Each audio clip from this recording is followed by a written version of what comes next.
Bienvenue à toutes et à tous pour cette exploration des dernières actus brûlantes du monde de l'UFC. Salut. Aujourd'hui, on a 3 sujets sur la table. Effectivement. Une grosse question chez les poids moyens, une anecdote, disons, croustillante sur Dana White, et puis une rivalité qui prend forme chez les légers. On va essayer de décortiquer tout ça. Effectivement, 3 histoires bien différentes qui montrent un peu toutes les facettes de l'UFC, quoi.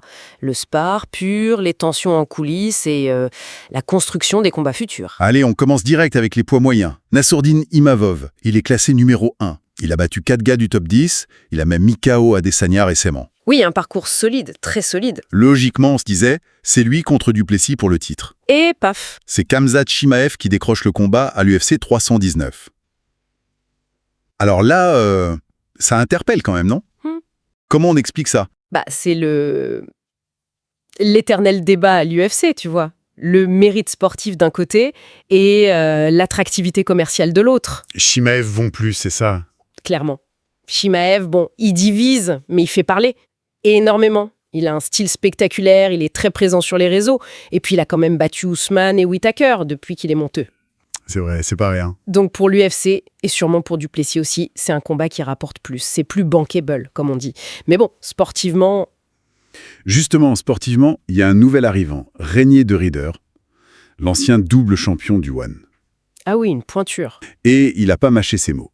Pour lui, Imavov est plus complet, plus intelligent dans la cage, plus relâché, et donc potentiellement un adversaire plus dangereux que Chimaev. Exactement. Et de Ridder, il met le doigt sur un point crucial.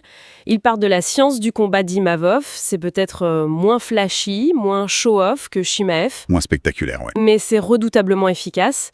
Et puis il soulève aussi la question qui revient toujours avec Chimaev, le cardio. Sur 5 rounds, en championnat. C'est l'inconnu. C'est la grosse inconnue, oui. Du coup, ça pose la question, à quoi servent les classements si c'est le potentiel commercial qui décide à la fin? C'est une bonne question. Et cette tension entre sport et business, ça nous amène à un autre sujet.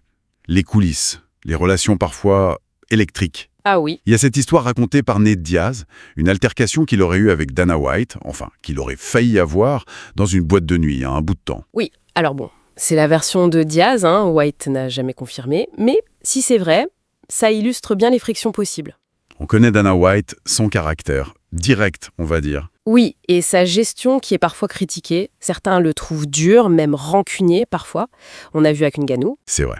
Et Diaz, lui c'est Diaz. Il a jamais eu peur de dire ce qu'il pense, surtout quand ça touche à ses contrats, à son argent. Et selon Diaz, tout serait parti d'une petite provoque de White, un truc du genre « Quoi de neuf, enfoiré ?» Sympa l'approche. Voilà.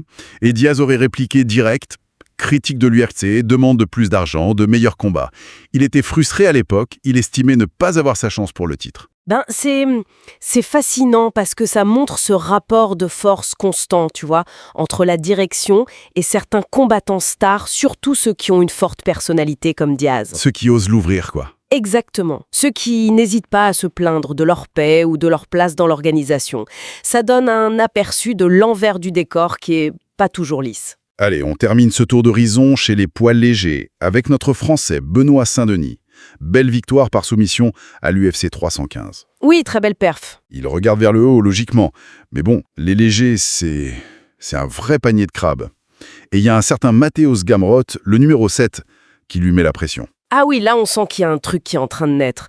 Une rivalité alimentée par des déclarations plutôt piquantes des deux côtés. Gamrot l'accuse d'avoir refusé un combat. C'est ça.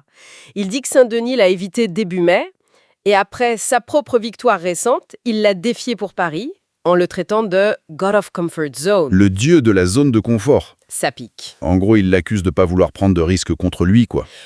En même temps, faut dire que BSD, Benoît, il n'avait pas été tendre non plus juste avant. Non, c'est vrai. Il s'était un peu moqué du combat de Gamrot sur les réseaux.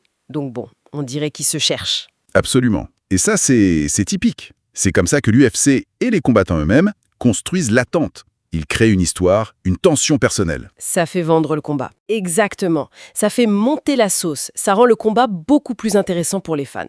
Et dans une catégorie aussi dense, aussi compétitive que les légers, savoir se positionner, savoir vendre ses combats potentiels, c'est presque aussi important que de gagner dans la cage. Donc si on résume un peu tout ça, chez les moyens, on a le choix du nom Chimaev qui prime sur le classement d'Imavov. Question de business, surtout. l'anecdote White-Diaz, qui nous rappelle que ça peut chauffer en coulisses entre les boss et les stars, Les relations sont pas toujours simples. et puis chez les légers, la construction en direct d'une rivalité Saint-Denis-Gamrot qui promet. Oui, 3 exemples parfaits qui montrent que l'UFC c'est vraiment plus que juste du sport dans une cage. Il y a de la stratégie, de l'argent, des égos. Des relations humaines complexes, tout ça.